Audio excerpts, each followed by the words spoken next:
Reprenons le schéma optique et voyons maintenant le dernier grand remaniement du schéma optique par Lacan. Et finalement, on peut bien situer trois moments clés dans l'enseignement de Lacan autour de la relation avec le miroir. Premier temps, c'est le stade du miroir. C'est grâce au stade du miroir que Lacan entre dans le débat d'institutions psychanalytiques. Et là, l'accent est mis surtout sur l'imaginaire, sur l'importance de l'imaginaire dans la structuration psychique de l'individu. Deuxième temps, c'est le schéma optique.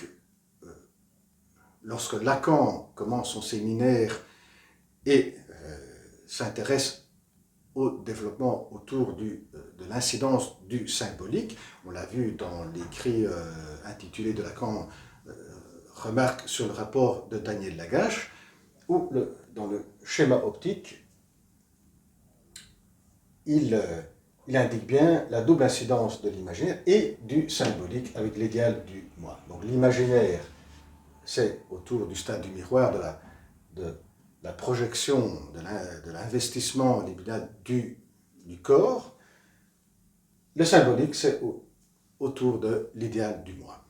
Et pour terminer, c'est le dernier remaniement qui coïncide avec le séminaire sur l'angoisse. Il va se concentrer plus sur le réel dans le schéma optique, qui est l'objet pulsionnel, l'objet petit a. L'imaginaire, dans un premier temps, le stade du miroir, le moi, le corps.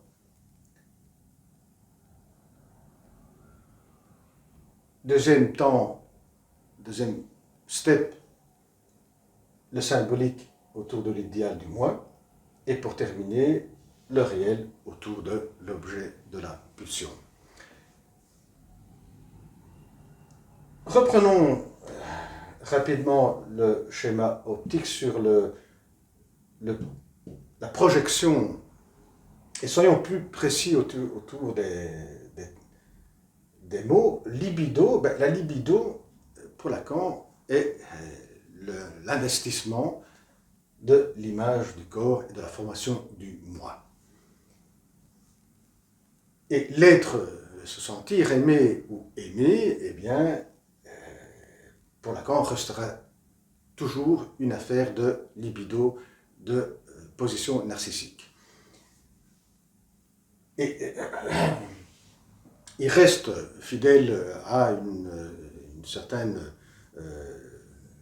prise de position de Freud, pour lequel il y a cette dynamique en forme de U concernant l'amour narcissique et l'amour d'objet. Plus on investit l'objet, moins on investit soi-même. Et cela vaut un peu pour la même chose un peu pour Lacan.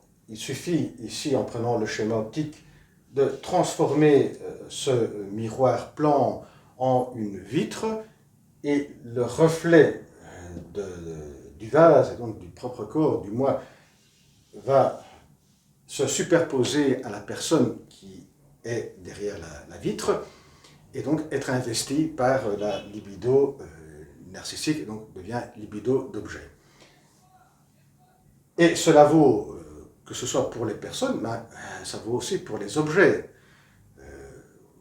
Il y a une tendance générale de l'être humain de anthropomorphiser les objets. Il suffit de penser aux termes, aux mots, par exemple, de pied d'une table, de pied d'un meuble.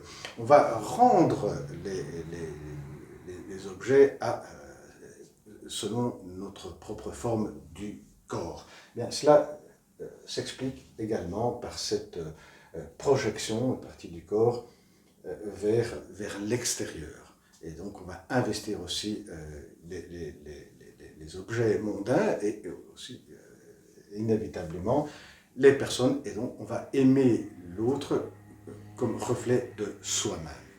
Pour Lacan, l'amour reste un amour narcissique, c'est-à-dire la libido narcissique. Voyons maintenant cette partie des fleurs, cette partie de l'objet pulsé, de l'objet que Lacan appelle objet petit a. Dans ce dernier remaniement lors du séminaire sur l'angoisse, ici, les fleurs n'apparaissent plus. L'objet pulsionnel, l'objet petit a n'apparaît plus. Pourquoi cela? Mais Lacan doit rendre compte toute une série d'élaborations qu'il avait commencé avec le séminaire sur l'éthique, où il commence à se centrer sur le réel, le séminaire sur le transfert et le séminaire sur l'angoisse autour de l'objet pulsionnel, l'objet du désir, l'objet petit a. Comment rendre compte de ces élaborations à travers le schéma optique? Voilà ce qui explique pourquoi ici n'apparaissent plus les fleurs. Mais voyons pourquoi. Dans le séminaire sur le transfert, on va prendre l'exemple le plus connu, quand Lacan va interpréter toute une bonne partie du banquet de Platon, et c'est au moment où il y a cette apparition d'Alcibiade, et donc la relation entre Alcibiade et Socrate. Alcibiade, au départ, est dans une position de celui-là qui est aimé par Socrate, et Socrate est celui-là qui aime. Et dans cette position, Alcibiade est celui-là qui est désirable, qui est aimé et désirable, désirable. Lorsqu'il y aura ce que Lacan appelle la métaphore de l'amour, un renversement, lorsque Alcibiade va tomber amoureux, c'est lui qui va avoir la partie active, il va chercher, il va faire en sorte de séduire Socrate. Là, il va dire que Socrate est un peu comme les Silènes qui ont en soi des objets précieux. Bien, Lacan dira ces objets précieux qu'on appelle en grec agalma, c'est l'objet du désir, l'objet petit a. Et l'objet petit a est caché, ces objets précieux sont cachés, ils ne se voient pas, ils n'apparaissent pas dans le champ scopique. Alcibiade regarde bien Socrate, il voit bien qu'il n'est pas désirable physiquement. Il n'y a rien qui peut le définir comme une personne d'une grande beauté, donc une personne désirable. Alors que lui, oui, il est désirable, il est très beau, très jeune, très beau. Alors comment expliquer cela? C'est qu'à l'intérieur, il y a quelque chose qui va provoquer le désir. Ce sont ces agalma, ces objets précieux, objets que Lacan appelle objets petit a. Eh bien, cet objet petit a, que Lacan va définir dans le séminaire sur l'angoisse, est un objet différent de l'objet mondain, et même différent de l'étymologie objet, ce qui est jeté devant. On ne le voit pas, l'objet du désir, il est caché, et c'est l'objet qui cause le désir. Donc quand on se retrouve comme Alcibiade face à Socrate, Alcibiade ne voit pas ce qui provoque le désir.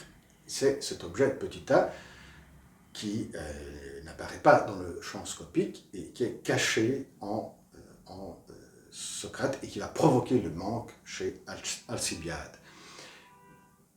Voilà le statut de l'objet petit a, un objet qui n'apparaît pas en champ scopique, qui est caché et qui cause le désir.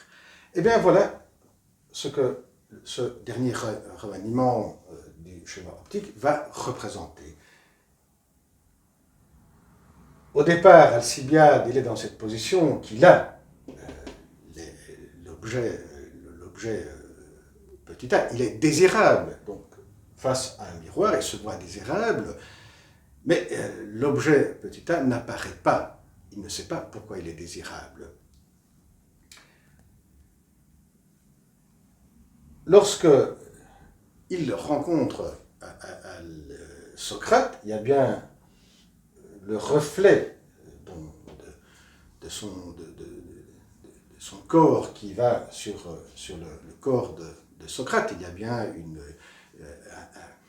un investissement sur l'autre, mais la passion, le désir envers Socrate va intervenir lorsque l'objet sera du côté de Socrate.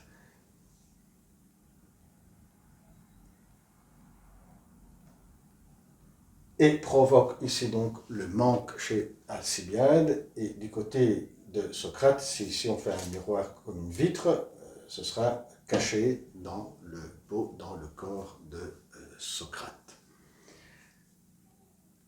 Ce qui est intéressant aussi avec ce remaniement, c'est qu'on voit bien, on peut aussi inscrire dans ce remaniement ce que Freud disait vis-à-vis de l'amour, qu'il y a une différence entre l'amour tendresse et l'amour passion. L'amour passion, c'est quand on désire, il y a la passion, on désire une personne. Dans l'amour tendresse, il n'y a pas de désir, mais on aime une personne. Et donc ici, on peut très bien représenter cette double position. Lorsqu'on investit une autre personne, lorsque le reflet de soi-même va sur le corps d'une autre personne, il y a de l'amour, tendresse. Et lorsque les fleurs ici, l'objet petit a, eh bien, passe dans l'autre personne, là on a l'amour passion, le désir. Donc une différence entre l'amour et le désir, différence que chez Freud on peut la extraire avec cette différence entre amour tendresse et amour passion. Et bien voilà, prochaine vidéo, au revoir.